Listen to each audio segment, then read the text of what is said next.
एक मिलेगा, एक, न दो न तीन, एक वरदान दूंगा, अब चाहे जो मांग लो। अब सेठ जी के घर में काफी चीजों की कमी थी, तो सेठ जी बोले एक वरदान में कहाँ सब चीजें मिल पाएंगी। माँ भी अंधी है, घर में बेटा भी नहीं है, और भगवान कह रहे हैं कि एक ही वरदान मांगो। अब सेठ जी बड़ा परेशान। सेठ जी बोले महाराज थोड़ा समय दो, हम सोच लें फिर मांगेंगे। भोले बाबा बोले कोई बात नहीं, आराम से सोच लो, हम यहीं खड़े हैं, छुट्टी लेके आए हैं तुम्हारे लिए, ठीक है, तुम जाओ सोच लो। सेठ जी अंदर आए, अपनी माँ से सलाह करने लगे, मैया इतने दिन हमने पूजा करी, सब कुछ किया, और आज भोले बाबा दर्शन दे गए हमें। भोले बाबा अंदर कमरे में मंदिर के सामने खड़े हैं और वो कह रहे हैं वरदान मांग लो, लेकिन वरदान एक देंगे। कितने देंगे? एक, और ज्यादा नहीं देंगे। जब ये शब्द कहा तो मैया बोली तो क्या हुआ? तो सेठ जी बोले मैया तुम बताओ क्या मांगे हम भोले बाबा से, ऐसी चीज बताना जो सब कुछ मिल जाए। हाँ, तो मैया कह लगे भैया एक वरदान में यहाँ सब कुछ कहाँ मिल रही है। अगर मांगना है तो भोले बाबा से यूं कह दे जाए कि हमारी महतारी की आंखें नहीं है, वे आंखें लौट आवे। अम्मा अपने मतलब की बात बोल पड़ी, बोली ऐसा करो हमारी चीज मांग लो, हमारे आंखें नहीं है, आंखें मांग लो जाए भोले बाबा से। सेठ जी बोले हिमा तो तुम्हारे कल्याण हुई, हमारा का कल्याण हुई। इतने दिन बाद भोले बाबा मिले हैं, एक वरदान मिल रहा, वहां फालतू चला जाए। हाँ, सेठ जी बोले चलो अच्छा रुको, अभी आए। सेठ जी अपनी पत्नी के पास आए, अपनी पत्नी से बोले देखो भोले बाबा प्रकट हुए हैं और वरदान देने को बोल रहे हैं और कह रहे हैं एक ही वरदान देंगे, अब जो मांगना है मांग लो। तो सेठ जी की पत्नी बोली महाराज और कुछ मत मांगना, भोले बाबा से कह दो कि मेरे घर में बेटा नहीं है, एक बेटा हो जाए, क्योंकि इनके कोई लड़का था नहीं। सेठ जी बोले बुढ़ावा कह रही आंखें मिल जाए, और ये कह रही इनका लड़का मिल जाए, और सेठ जी के दिमाग में का रहा है कि हमका पैसा मिल जाए। हाँ, अब सबकी इच्छा अलग अलग, और भोले बाबा कह रहे हैं चीज या कहीं मिली चाहे जो नहीं मांग लो। अब सेठ जी का दिमाग खराब। सेठ जी बोले मैया कह रही हमारी आंखें आ जाए, घरवाली कह रही हमें बेटा मिल जाए, और हम सोचित कि हम माला माल हो जाए। लेकिन सेठ जी आए, बड़ा सोच दिमाग करके देखो दिमाग का खेल क्या होता है। सेठ जी आए, भोले बाबा बोले आ गए, सोच लिया? सोच लिया तुमने? बोले हाँ सोच लिया। तो चलो मांगो, एक ही चीज मांगना। सेठ जी बोले हाँ एक ही चीज मांगेंगे। तो बोले मांगो। अब देखो सेठ जी ने क्या मांगा, दिमाग से सुनना, सुना कान से जाता है, समझना दिमाग से। हाँ, जवाब दिया मांगो क्या मांगना है। अब सेठ जी ने देखो क्या मांगा। सेठ जी बोले बाबा अगर देना है तो एक चीज दो। क्या? कि जो मेरी मैया है, जो मेरी माँ है, वो मेरी मैया अपने पोता को सोने की थाली में खाना खाता हुआ देखे। समझना। बोले बाबा हमें और कुछ नहीं चाहिए, हमें ये चाहिए कि हमारी मैया अपने पोता को सोने की थरिया में खाना खाता हुआ देखे। देखो सेठ जी का दिमाग, या कई वरदान में यहाँ तीनों चीजें मांग ली नहीं, कि हमारी मैया अपने पोता को सोने की थरिया में खाना खाता हुआ देखे। अब सोने की थरिया आ गई, आंखें आ गई, पोता आ गया, सब आ गया कई वरदान। भोले बाबा कहाँ यू तो हमारो बाप ने करा। हाँ, अब हते कौन तुमका पता है? गुप्ता जी ऐसे नहीं होते हैं, बड़े चालाक चतुर, दिमाग से खेल खेल गए। भोले बाबा बोले जाओ ऐसे ही होगा, ध्यान से सुनना। भोले बाबा ने वरदान दे दिया, जाओ। लड़का हो गया, सेठ जी प्रेम से रहने लगे। और एक दो लड़का नहीं, सेठ जी के सने सने आंगन में पैसा आ गया, खूब माला माल हो गए, पैसा वाले हो गए। 3 लड़का हो गए, तीनों लड़कों की शादियां हो गई, और सेठ जी के घर में पैसे ही पैसा, पैसे ही पैसा। 3 बहुएं आ गई सेठ जी के घर में, ध्यान से सुनना। 3 बहुएं आ गई सेठ जी के घर में, आनंद में समय कटने लगा। लेकिन एक दिन की बात, एक दिन की बात समाज के लोगों कि मैया लक्ष्मी, सेठ जी बेचारे सो रहे थे, आराम कर रहे थे, तो मैया लक्ष्मी जो थी वो सपने में आई और सेठ जी से बोली कि देखो सेठ जी, अब बहुत दिन हमने तुम्हारे घर में रह लिया, खूब तुम्हारा जलवा बनाया, खूब तुमने शौक किया, लेकिन अब हम तुम्हें छोड़कर जाना चाहते हैं। सेठ जी बोले मैया आई सुना करो, हम तो मरी जाई अगर तुम चली जाई हो, छोड़ के ना जाओ। मैया लक्ष्मी बोली नहीं, अब हम बहुत दिन तुम्हारे घर में रहे, लेकिन अब हम तुम्हें छोड़कर चले जाएंगे। हाय जैसे ये शब्द सुने कि छोड़ करके चले जाएंगे, एकदम सेठ जी बोले मैया ऐसा ना करना लक्ष्मी मैया, बड़ी मुश्किल से मैंने तुम्हें पाया है, और तुम अगर हमें छोड़ के चली जाओगी तो मेरे सारे सहारे टूट जाएंगे, छोड़ के ना जाओ। तो लक्ष्मी बोली अच्छा नहीं जाएंगे छोड़ के, एक बार अपने घर में जाओ, अपनी 3 बहुओं से सलाह लेके आओ, वो क्या चाहती हैं, हम छोड़ के जाना चाहते हैं, वो हमारे बारे में क्या कह रही हैं। अगर तुम्हारी बहुओं की राय हमें पसंद आएगी तो हम रुकेंगे, और नहीं तो तुम्हें छोड़ के चले जाएंगे। जो ये शब्द कहे भैया, उसी समय क्या हुआ, सेठ आए और अपनी 3 बहुओं से सलाह करने लगे। बोले बिटिया, सपने में लक्ष्मी मैया आई थी और कह रही थी कि अब हम तुम्हें सवेरे छोड़ के चले जाएंगे, तुम कंगाल हो जाओगे। अब वो कह रही हैं लक्ष्मी मैया कि बहुओं से सलाह लेकर के आओ, बहुएं जैसा कहेंगी वैसा हम मानेंगे, अगर बात उनकी अच्छी लगेगी तो हम रुकेंगे, और नहीं तो चले जाएंगे तुम्हें छोड़ के। बड़ी वाली बहू बोली जा रही है तो जान दो, और का वही माँ का है, अपने तिर का है चीज कमी है। अगर देखो जा रही हैं, सेठ जी बोले जा रही हैं, लेकिन ये कह रही हैं कि वरदान भी मांग लो, अगर भाई तुमको हमारे जाने से दुख है तो एक वरदान मांग लो और हमका जान दो। तो मैया लक्ष्मी वरदान भी देना चाहती हैं। तो बड़ी वाली बोली तब तो और बढ़िया है, वरदान दे रही हैं तो ऐसा करो, खूब सारी जमीन मांग लो, खूब सारा सोना मांग लो, और एक बाद में कही तो जाओ जहाँ जाए को। हाँ, सेठ जी का वह बात पल्ले नहीं पड़ी। सेठ जी बोले यह तो लई डारी। हाँ, सेठ जी आए और बीच वाली बहू से सलाह करने लगे। बोले बिटिया तुम बताओ, लक्ष्मी मैया छोड़ के जाना चाहती हैं, लेकिन ये कह रही हैं कि जाने से पहले को वरदान देंगे, जो न मांगे मांग लो, लेकिन कल सवेरे हम चले जाएंगे। बीच वाली कहे लगे महाराज ऐसा करो, कहाँ अपनी विदेशन में यहाँ बहुत जमीन पड़ी है, ऐसा करो मैया लक्ष्मी तेरे कह दे कि वह जमीन जो है वही के बदले हम कहीं आसपास कहूँ अलाट पलाट देवा दे। हाँ, आसपास उतनी जमीन मिल जाए, हम माला माल हो जाए, 10-12 घर बन जाए, ट्रैक्टर गाड़ी आ जाए। सेठ जी बोले यह लबरी है। हाँ, यह लई डारी, इसकी बात भी पल्ले नहीं पड़ी। बड़ी वाली लालची बीचों मछली जो रहा है वो भी लालची निकल गई। सेठ जी बोले तीसरी बची हिलाओ इनकी, सुन ली, फिर हम अपन दिमाग लगाई। सेठ जी आए, तीसरी वाली से पूछा बिटिया तुम बताओ, मैया लक्ष्मी छोड़ के जाना चाहती हैं पर एक वरदान दे रही हैं, बताओ क्या मांग ले। हाय, छोटी वाली ने दिल जीत लिया। छोटी वाली बोली पिताजी एक काम करो, मैया लक्ष्मी से कह देना छोड़ के जाना है तो चली जाओ, क्योंकि वो आपकी इच्छा है, रोकेंगे नहीं, लेकिन जो वरदान देने की बात कही है मैया लक्ष्मी ने, तो वरदान में तुम उनसे एक चीज मांग लो, और वो ये चीज मांग लो कि हमारे परिवार में और हमारी बहुओं में लालच खत्म हो जाए और प्रेम बन जाए। हाँ, लालच खत्म हो जाए और तीनों बहुओं में बढ़िया प्रेम बन जाए, जलन ना होए, ईर्षा ना होए, घृणा ना होए, ये वरदान मांग लो। तो सेठ जी को वो बात थोड़ा ठीक लगी। सेठ जी आए लक्ष्मी के पास में, लक्ष्मी बोली आ गए? हाँ मैया आ गए, चलो मांग लो वरदान और हम जाएं। सेठ जी बोले मैया ऐसा करो, हमारे ये वरदान दो कि हमारी जो 3 बहुएं हैं इनका लालच खत्म हो जाए और इनके अंदर प्रेम आ जाए और सारी बहुएं प्रेम से हमारे घर में रहें, कभी लड़ाई झगड़ा ना करें।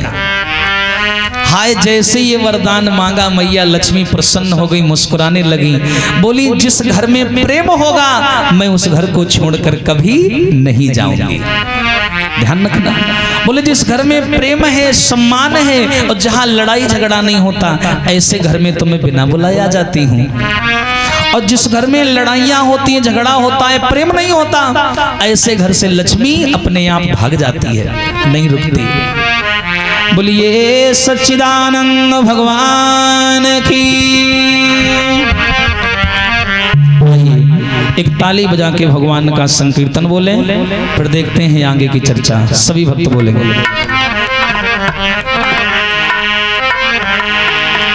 मीठे रस से भरोरी राधा रानी लागे, महारानी लागे। और मन खारो खारो यमुना जी को पानी लागे।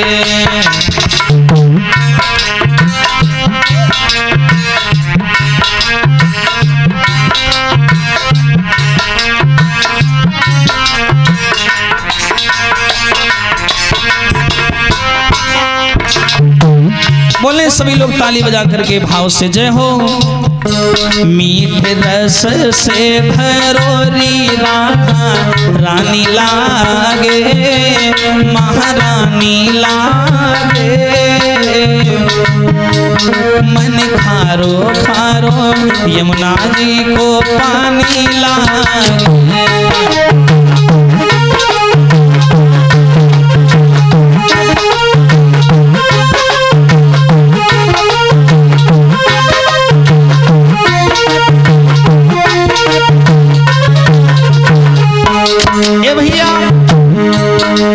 यमुना मैया काली काली, राधा गोरी गोरी।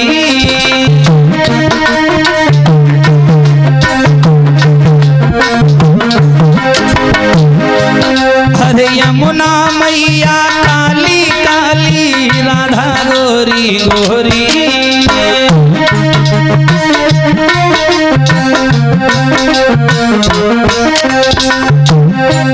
अरे वृंदावन में धूम मचावे बरसाने की छोरी।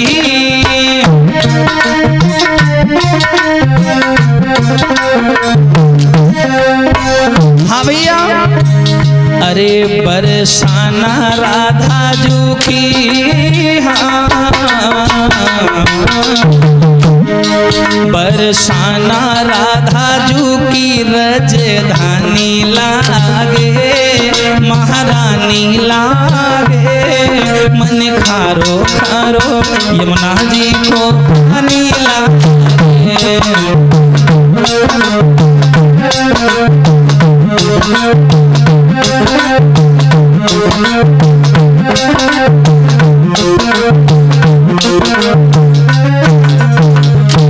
मीठे रस से भरियोरी राधा रानी लागे, महारानी लागे। मन खारो खारो यमुना जी रो पानी लागे।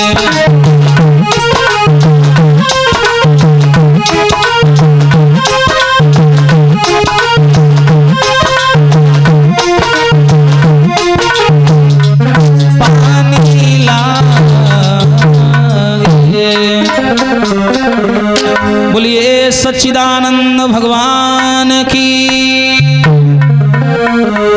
श्री सुखदेव जी महाराज पुनः उत्तर देते हैं, राजन परीक्षित, इस संसार में परमात्मा उनको मिलते हैं जो बड़े सरल होते हैं। कैसे होते? बड़े सरल। ऐसे लोगों को नहीं मिलते जो दिखावा करते हैं, प्रदर्शन करते हैं। जिनकी भक्ति में दर्शन है, दर्शन का मतलब होता है यथार्थ वो स्वतः ही नजर आ जाता है, दिखावा करने की आवश्यकता नहीं पड़ती। और जो प्रदर्शन करते हैं, जैसे नवरात्रि का दौर आता है, काफी लोग व्रत रहते हैं, उपवास रहते हैं, वो प्रदर्शन होता है, कहते हैं मैंने खाना नहीं खाया, मैं व्रत हूं, तो ये प्रदर्शन हो गया। प्रदर्शन का मतलब होता है दिखावा, और दिखावे की जो भक्ति होती है वो कभी सफल नहीं होती। तो कभी इस मानव को दिखावा नहीं करना चाहिए समाज के लोगों को। ऐसी एक दृष्टांत बताता हूँ कैसे सरल लोगों को भगवान मिल जाते हैं, और जो ज्यादा पाठ पूजन ज्यादा सीरियसली ढोंग करते हैं ऐसे लोगों को कभी नहीं मिलते। ये लोग पेंडिंग में ही पड़े रहते हैं। हाँ, सरल लोगों को बड़ी सरलता से भगवान मिलता है। कैसे? एक आदमी था, ध्यान से सुनिएगा समाज के लोगों, भागवत दृष्टांत कुशल होती है, दृष्टांत के बिना भागवत का कोई मूल्य नहीं। एक बड़ा ही सुंदर लड़का था, लेकिन माताओं खाता बहुत था, बहुत खाता था। दिन भर खाए, सुबेरे जुट जाए, दोपहर तक बैठे ही रहे, शाम को भी खाए, इतना खाए जितना घर के 4 लोग खाते थे उतना वो अकेले खा जाता था। अब बेचारा जब भी खाने बैठ जाए घर वाले उससे परेशान, बोले क्या करें ये बहुत खाता है। एक आदमी बहुत खाना खाता था, रात दिन खाता था, घर वाले परेशान, बोले काम का ना काज का, ऊपर से दुश्मन अनाज का। घर वाले इतना परेशान हो गए, घर वालों ने क्या किया, उसे घर से बाहर निकाल दिया। बोले चल दिन भर खाते ही रहता है। अच्छा, इस दुनिया में बहुत ऐसे लोग हैं जो बहुत जल्दी बातों को सीरियस ले लेते हैं और बातों को गहराई से नहीं समझते। कैसे? ध्यान से सुनना। किसी लोगों में मैंने ये कमी देखी, अगर कोई ज्यादा खाना खाता हो और उससे कह दो भैया कम खाया करो, बहुत खाते हो पेट निकल आया देखो, तो वे बात कहीं इतना सीरियस ले लेते हैं कि खाइबो ही बंद कर देते हैं, इतना गुस्सा हो जाते हैं, खाबो ही बंद कर दे, हम मनौना ले, हाँ हम नहीं खाए जा, तुम कहो कैसे हम ज्यादा खाई थे। अब कुछ इतना कम खाते हैं, उनसे कह दो भैया तुम कम खाते हो, थोड़ा ज्यादा खाया करो, कितने दुबले पतले हो, तो वे बात कहीं इतना सीरियस ले लेते, दिन भर जुटे ही रहा खाए में यहाँ। ऐसे लोग देखे मैंने। लोगों से कह दो भैया तुम वहां मत जाना, वहां कुछ लोग वैसे रहते हैं, वो इतना बुरा मान जाते कि वैसी जैबू ही बंद कर देते। बीच में रहो ना, क्या बात है आगे जाओ पीछे रहो, बीच में रहो, कितना आनंद है। लोग मानते ही नहीं। बीच शब्द थोड़ा बदनाम है। हाँ, क्यों बदनाम है ये तो आप लोग समझ गए होंगे। जो आदमी बड़ा खाता था घर वालों ने निकाल दिया, और जब घर वालों ने निकाल दिया तो बेचारा वहां से चला और दर दर भटकने लगा। ध्यान से सुनना। जब दर दर भटकने लगा तो ऐसे ही अयोध्या जी पहुंच गया घूमते घूमते। तो अयोध्या जी में एक मंदिर पे एक मोटे मोटे साधु बैठे हुए थे, मामा जी की तरह, ऐसे मटके की तरह पेट निकला हुआ था। हाँ, बहुत मोटे थे। हंस क्या रहे हो तो प्राउड करो, I am very fighting. Proud करो तुम मोटे हो, गर्व से कहो हम मोटे हैं। हाँ, तो मोटे बेचारे साधु बैठे हुए थे मंदिर पे, और उस लड़का ने दूर से देख लिया। उसने दूर से देखा यार मोटे मोटे साधु बैठे हैं, इसका मतलब यही हमारे इतना खबरा हुई हैं भाई, हमारे इतना खबरा है तब तो मोटा है, इसका मतलब है इनको बढ़िया बढ़िया खाने को मिलता होगा, तब तो बढ़िया शरीर तंदुरुस्त है। हाँ, तो लड़का बोला एक काम करता हूँ, इनका चेला बन जाता हूँ। और सुना है बाबा लोगन के यहाँ खाए खाए बढ़िया मिलते, भागवत को सेब संतरा ये सब चढ़ा करते हैं ना, तुम्हारे यहाँ तो कुछ नहीं चढ़ाते। हाँ, तो बोले सेब संतरा चढ़ा करते हैं, खूब खाए के यहाँ मिली है तो बढ़िया शरीर मोटा ताजा हो जी है। तो बेचारा लड़कवा गवा और बाबा जी के पैर छूने लगा। बाबा जी बोले खुश रहो बेटा, कैसे आए? लड़का बोला गुरुजी ये बताओ तुम इतने मोटे कैसे हो? गुरुजी बोले हमको खाने को बढ़िया मिलता है, दूध घी बढ़िया काजू बादाम हम सब खाते हैं तो इसलिए तंदुरुस्त हैं। काजू बादाम दूध घी कर नाम सुने सुही के महिमा गंगा जमुना बहे लगी। कहा यार तुमका तो बढ़िया बढ़िया खाए के मिलते। बोला ऐसा करो गुरुजी हमको चेला बना लो। बोले क्यों? बोले गुरुजी हम खाते बहुत थे घर में, इसलिए घर वालों ने हमको निकाल दिया ज्यादा खाने की वजह से। तो ऐसा करो हमको चेला बना लो और तुम्हारे साथ रहेंगे तो मनमाना खाना खाने को मिलेगा। गुरुजी मने मनमा सोचेला कि ये बिगड़ा हुआ है। क्या है ये?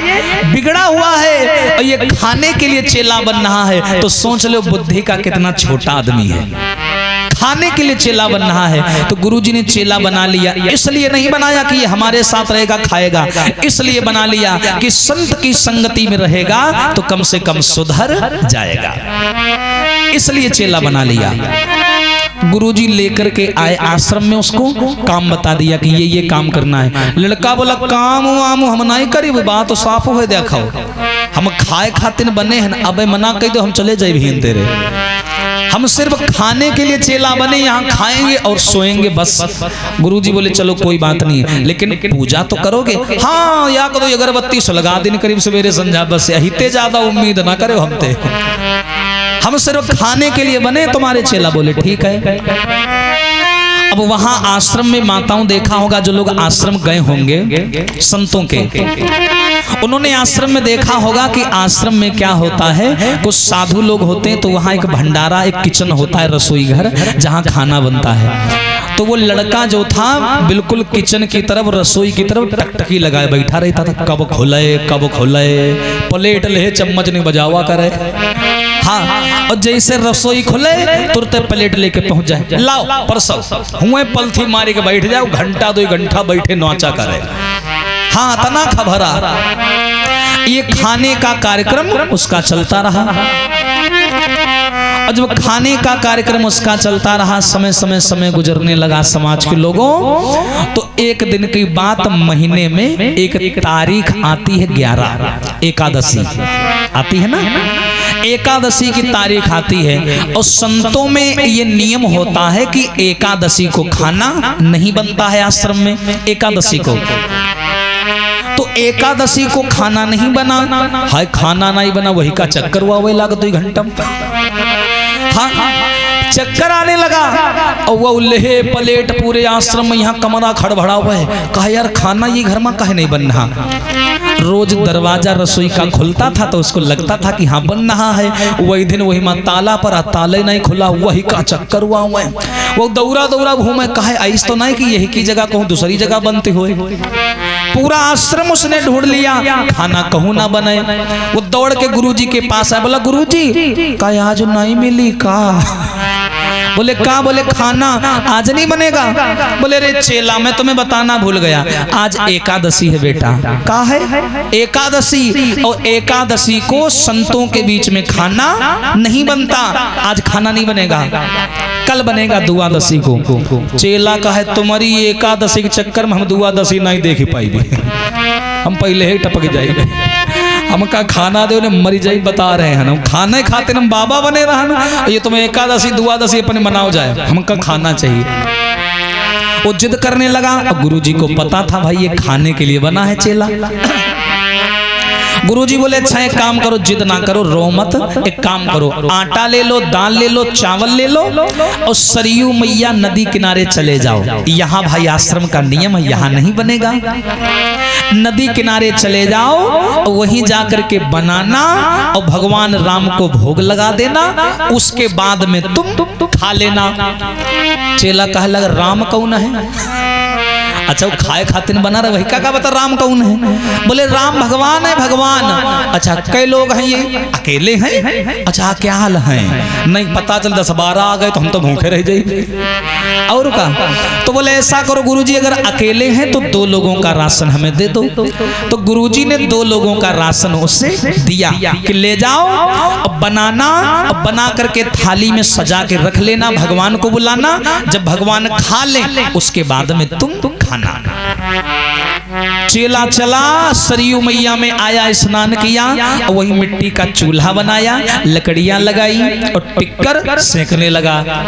हाँ टिक्कर सेकने लगा और सेकता जा रहा है, एक भजन गाता हुआ जा रहा है। कौन सा? आप लोग भी गाना, कौन सा भजन गा रहा है?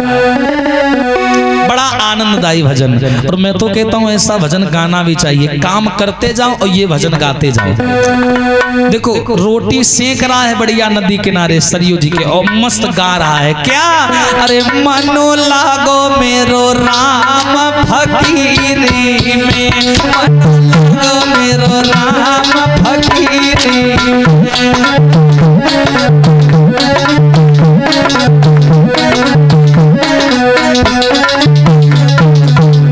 अरे फकीरी में, हाँ फकीरी मेरे फकीरी, मन लगो मेरो यार फकीरी, मन लगो मेरो।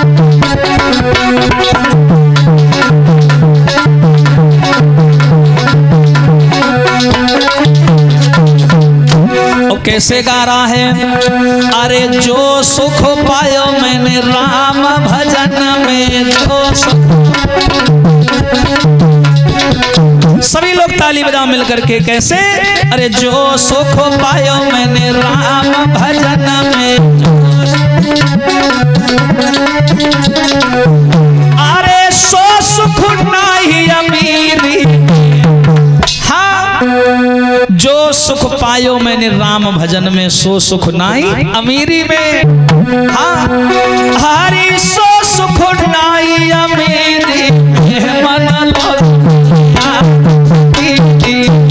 मनो लागो मेरो,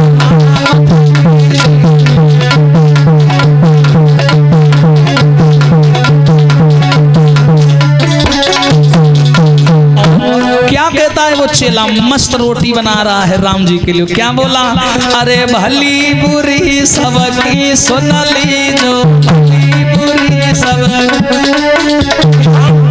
अरे भली बुरी सबकी सुन लीजो,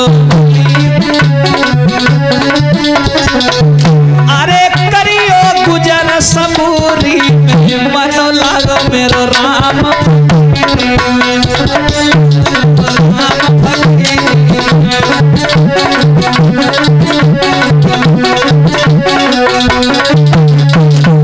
मन लागो मेरो राम फकीरी, मनो लागो मेरो यार फकीरी।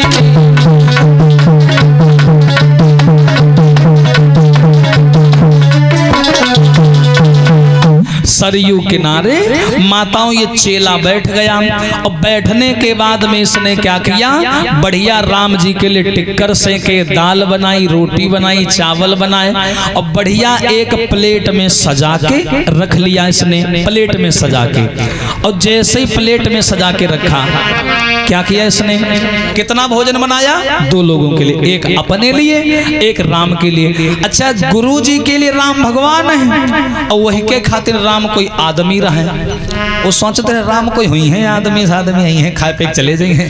हाँ तो बढ़िया 2 थाली लगाई, एक थाली सामने एक ऐसे रख ली और बढ़िया पंथी मार के बैठ गया और बुलावे लग राम के यहाँ। कैसे बुला रहा, सब लोग बुलाना कि राजा राम आइए, प्रभु राम आइए, मेरे भोजन का भोग लगाइए, हाँ मेरे भोजन का भोग लगाइए, हाँ मेरे भोजन का।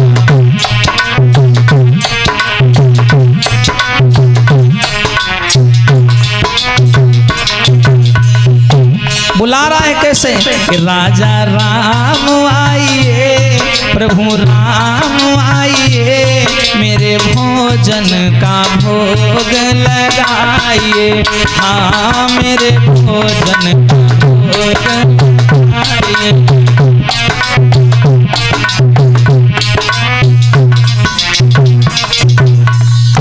अब देखो सामने थाली कितनी रखी है, 2, और जैसे ही उसने राम को बुलाया तुरंत राम जी सामने प्रकट हो गए। माताओं ध्यान से सुनना, और जैसे ही राम जी सामने आए तो राम जी अकेले नहीं आए, साथ में सीता जी को भी ले आए। और जैसे ही उसने सीता को देखा एकदम भड़क गया, ये कैसे हुआ, ये गलत बात है भाई। राम जी बोले क्या हुआ, क्या हुआ, खाना 2 लोगों का बनाओ, तुम यार 2 जने आ गए हो, ये गलत बात है। देखो गुरुजी कह रहे हैं कि तुम अकेले ही हो, ये कहीं का लवाल है, ये कौन है। राम जी बोले ये मेरी पत्नी है। अच्छा पत्नी है तो इनका कहला है, अपने का घर में खाए के नहीं है का, हम सुना रहा है कि तुम भिखारी हो, तुम्हारे घर में खाए के नहीं है, तुम्हारे ठाका लीन है, इनका थोड़ी ठाका लीन, इनका कहला वाला है। राम जी बोले बेटा क्या करें, ये मैं जहाँ जाता हूँ ये हमारे साथ ही जाती हैं ना, याद रखो गलत बात है। गुरुजी 2 लोगन खातिर राशन दिन नहाने हो, तुम 2 जने आ गए, तीसर हम तो भूखे रह जाएंगे।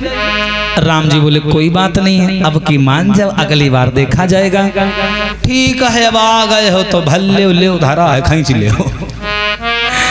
रामो जी खाए नहीं, सीता जी खाए नहीं, बेचारा है वो मुंह बना के रहेगा, भूखा रहेगा। हाँ भूखा रही गवा होवनते अठन्नी चवन्नी के मुंह बनाए का आश्रम में यहाँ आवा खाना नहीं मिलता वही का चक्कर को लागत रहा। आश्रम में आवा बोला गुरुजी ये बताओ तुमने राम के खानदान में कितने आदमी है, सही सही बताए हो। बोले क्यों, राम जी का खानदान तो बहुत बड़ा है। कितना बड़ा है? अरे हम सब उनकी संतानें हैं, ये सब हैं तो सब राम जी के लोग, हम तो राम जी के और राम जी हमारे हैं। बोले नहीं, तुम कहा रहा हो कि अकेले आई हैं और हम दुई थरिया बनाई, या अपने खाते या उनके खाते, वो अपने मेहरे वाले के आगे बताओ। हम भूखे रह गए गुरुजी, हमका खाए का नहीं मिला। गुरुजी हंसे लाग, जाने के भगवान राम लीला कर रहे हैं, तंग कही रहे हैं। गुरुजी बोले अच्छा कोई बात नहीं है, अगली एकादशी जब आवे तो तुम 3 लोगों का खाना लेके जाना, 3 लोगों का राशन, एक में तुम खा लेना, एक में राम जी, एक में सीता जी। बोला हाँ ये ठीक है। भैया अगली एकादशी आई और 3 लोगों ने यहाँ राशन लेके गवा और बढ़िया सरयू जी में नहाया धोया और बढ़िया चूल्हे में खाना बनाया और खाना बना करके 3 थाली लगाई, 3 थाली, एक अपने खातिर, एक राम जी के लिए, एक सीता जी के लिए। बोला आज ठीक है, आज भरपेट खाए को मिली। हाँ, अब बैठ गया, दोनों हाथ जोड़ करके बुलाने लगा, कैसे कि राजा राम आइए, सीता राम आइए, मेरे भोजन का भोग लगाइए। हाँ मेरे भोजन का भोग लगाइए, मेरे भोजन का।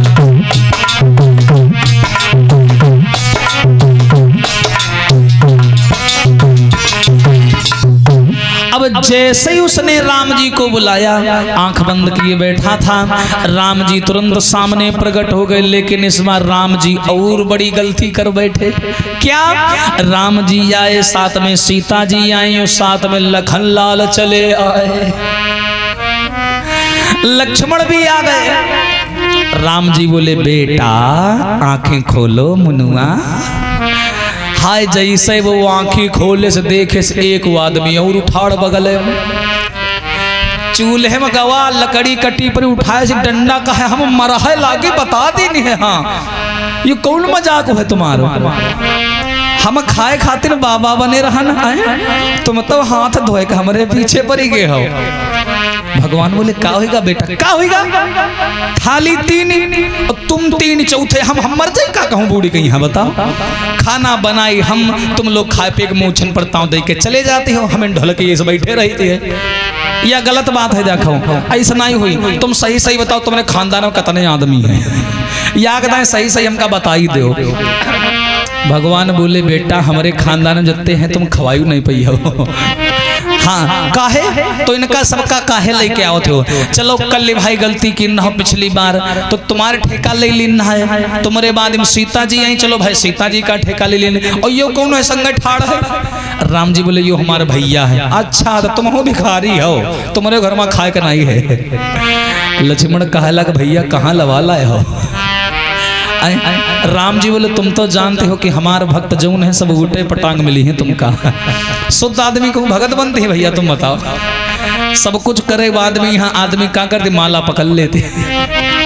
जानते हैं कि जिंदगी भर पाप की न माला नहीं पकड़ी तो किरवा बनी अगले जन्म में।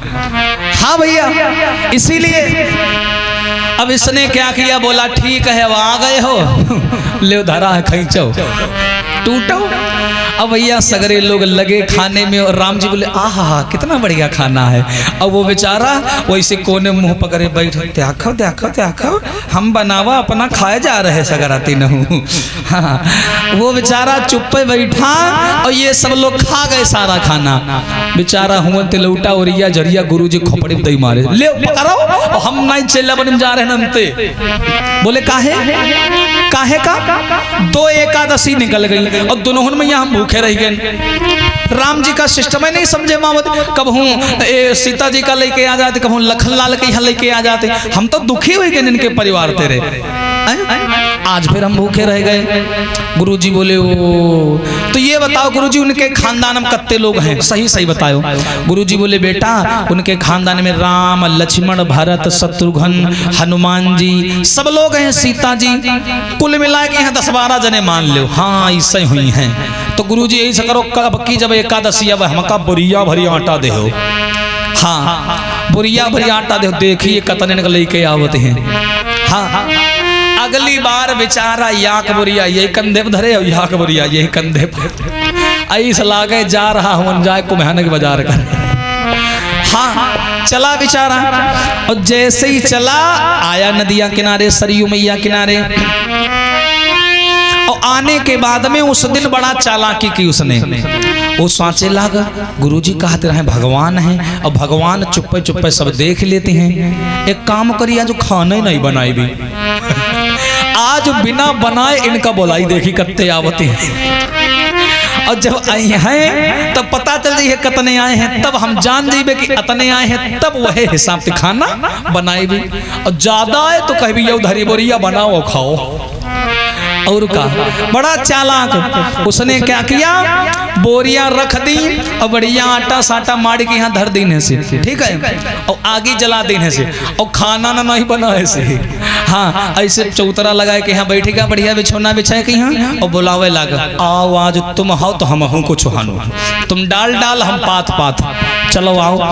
बुलाने लगा, खाना ना कुछ नहीं बना, ऐसे बिना खाना करे कह रहा आओ कि राजा राम आइए प्रभु राम आइए, मेरे भोजन का भोग लगाइए।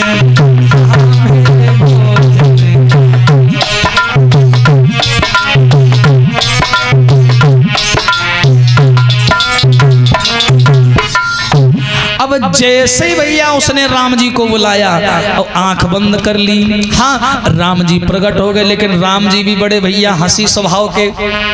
अब की बार राम जी अकेले नहीं आए, राम लक्ष्मण भरत शत्रुघ्न हनुमान जी सीता जी सब पूरा परिवार लेकर के आ गए। बेटा आंखें खोलो। अब की बार आंखें खोले से देखे तो दुखी नहीं भवा, हंसे लगा। हाँ और बुला ले 10-12, हाँ और बुला ले। लेकिन जैसे ही उसने ऐसे नजर उठाई देखा हनुमान जी का, तुम्हारे खानदान में बंदरों रहती हैं। अरे अब लो आदमी आवत रहे तुम बंदरों रखती हो संग है। हनुमान जी कहलक प्रभु यू कहाँ लाएगा डार दिन हो, आई यह तो हमका बंदर कही रहा है। हाँ राम जी बोले बेटा हम आ गए हैं, खाना कहाँ है। चेला का खाना, देवी तुमका खाना। हाँ खाना खाना। बोले कहाँ है खाना। हनुमान जी बोले प्रभु तुम अयोध्या जी में हो नहीं खान दिन हो कि चलो तुम का एक जगह न्योता है वन चला जाई, और हियन तो कुछ दिखाई नहीं पड़ रहा। हाँ कहाँ है, यहाँ तो कुछ भी नहीं है। लखन लाल ऐसी देखा कहाँ यार थरिया धरी है वो।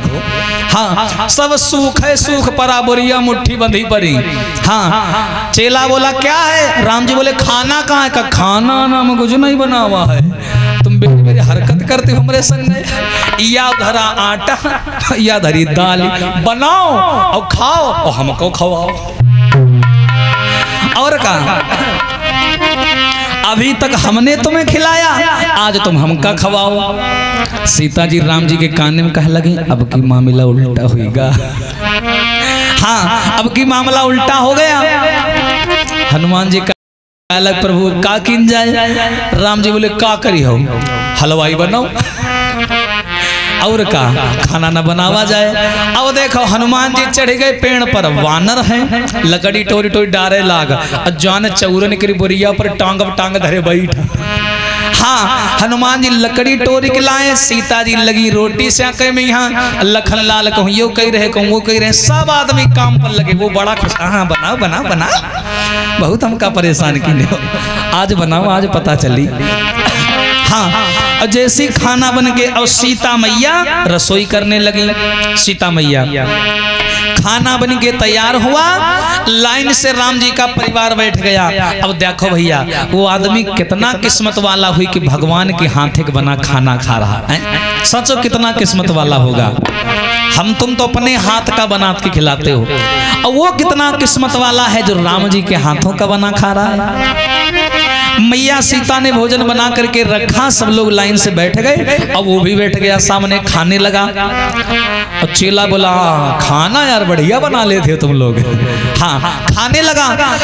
लाइन से सामने राम जी का परिवार इधर बैठा था चेला, और राम जी को देख देख करके खा रहा है और बतला रहा है। तब तक गुरुजी आश्रम में सोचने लगे कि बहुत देर हो गई, आज चलवा लौट नहीं का होगा। ऐसे तो नहीं राम जी पूरी बारात लेके आ गए, वह हम फंसा पड़ा है। हाँ, लाओ चल के देखते हैं। अब आए गुरुजी जैसे सरयू किनारे तो देखा कि चेला एक थाली रखे बैठा खाना खा रहा है और किसी से बतला रहा है। गुरुजी आए पीछे खोपड़ी मारे, कहते बतला रहा, किससे बातें कर रहा है। चेला बोला गुरुजी आ गए। अरे ये देखो, अब कि हम खुद राम जी का पागल बना दें, ये हरदा हमका पागल बनावत रहे, इस बार हमने इनको पागल बना दिया। ये देखो राम बैठे, लक्ष्मण से भैया सब शत्रुघ्न सीता जी सब बैठे हैं और मैं भी बैठा हूँ। आज इन लोगों ने हमें बना के खाना खिलाया। लेकिन सबसे दुख की बात कि राम जी उसको दिख रहे हैं लेकिन गुरु जी को नहीं दिख रहे, गुरु जी को नहीं नजर आ रहे हैं। सीता जी सबको दिखाई दे रही हैं, उस चेला को दिखाई दे रही हैं, लेकिन गुरु जी को दिखाई नहीं दे रही। गुरुजी बोले बेटा यहाँ तो कोई दिखाई नहीं दे रहा। चेला बोला गुरुजी ये क्या बैठे हैं, तुम ऐसा लग रहा दूर थोड़ी, ये देखो सामने बैठे राम पूरा परिवार बैठा। गुरुजी बोले बेटा कोई नहीं दिखाई दे रहा, तुम दिखाई दे रहे हो बस। चेला रोने लगा, राम जी के पैरों में गिर गया, बोला प्रभु सत्य सत्य बताना, तुम मुझे दिखाई दे रहे हो, गुरुजी को क्यों नहीं दिखाई दे रहे हो। अरे मैंने तो अपने जीवन में कभी अगरबत्ती तक नहीं लगाई, सोचना ध्यान से सुनना, मैंने अपने जीवन में कभी पाठ भी नहीं किया, पूजन भी नहीं किया, और मैं तो बाबा बना तो किसके लिए बना, खाने के लिए, खाने के लिए बाबा बना, और तुम मुझे दिखाई दे रहे हो। और मेरे गुरुजी जो इतने बड़े विद्वान हैं उनको क्यों नहीं दिखाई दे रहे हो। राम जी ने कहा भक्त गुरुजी तुम्हारे विद्वान हैं, इसमें कोई शक नहीं है, पढ़े लिखे हैं, ब्राह्मण हैं, संत हैं, लेकिन तुम्हारे इतने भोले नहीं हैं। बात ध्यान से समझिएगा, पढ़े लिखे हैं, विद्वान हैं, संस्कृत आती है, श्लोक आते हैं, लेकिन तुम्हारे इतना भोलापन और तुम्हारे इतनी सरलता उनके अंदर नहीं है। पूरी कहानी का सार मैंने बता दिया आप लोगों को। तुम जितने भोले हो, जितने सरल हो, यहाँ लोग हमारे दर्शन के लिए पागल रहते हैं, और हमने पूरे खानदान सहित तुमको दर्शन दे दिया, और या को दें तो हमारे पाए नहीं छुए से। इतना भोला था बेचारा, उसको लगा राम कोई आदमी है, हम काहे पाए छुई। हाँ, इतने सरल हो तुम, तुम्हारे सामने में बैठा हूँ, 3 बार आया, आदमी बढ़ा बढ़ा के लाया, लेकिन कभी तुमने बुरा नहीं माना। तुम इतने सरल हो और तुम्हारी सरलता पे मैं मोह गया, ना जाने कौन से गुण पर दयानिधि रीझ जाते हैं। बोलिए सच्चिदानंद भगवान की। इसीलिए बोलते हैं भैया समाज में सरल लोगों को भगवान जल्दी मिल जाता है। आइए ताली बजा के भगवान का संकीर्तन बोले और उसके बाद आरती और प्रसाद।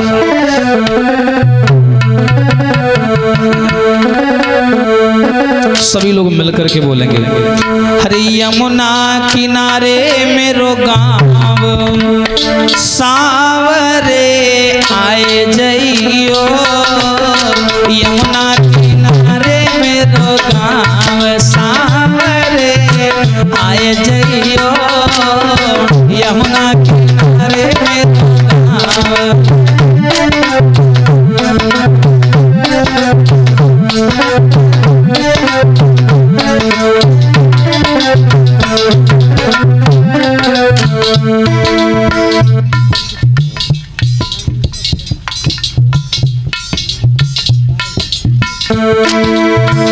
ताली बजा के बोले सभी लोग, हरे यमुना किनारे मेरो गाँव सावरे आए जइयो, यमुना किनारे मेरो गाँव।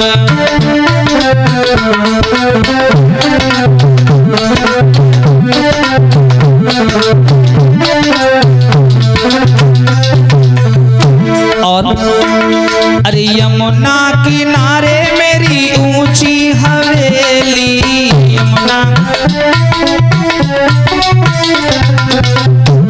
अरे यमुना किनारे मेरी ऊंची हवेली, यमुना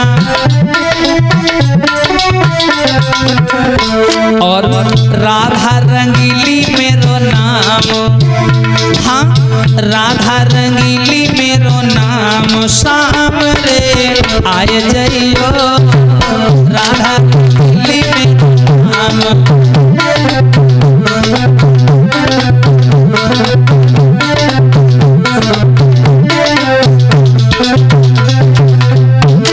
अरे यमुना किनारे मेरो गाँव, सामने आए जइयो यमुना किनारे मेरो गाँव।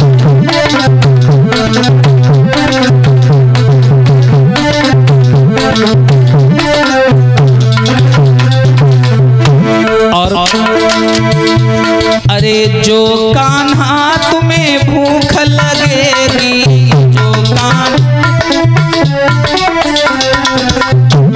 अरे जो मोहन तुम्हें भूख लगेगी, और अरे माखन रखो तैयार, हरि बोल, अरे माखन धरो तैयार, सावरे आए जइयो माखन धरो तैयार।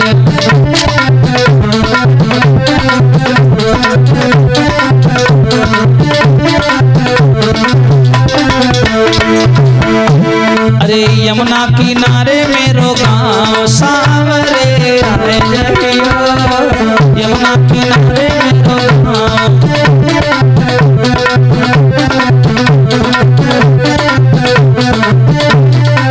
बोलिए सच्चिदानंद भगवान की। खड़े हो जाएं सभी लोग भाव से।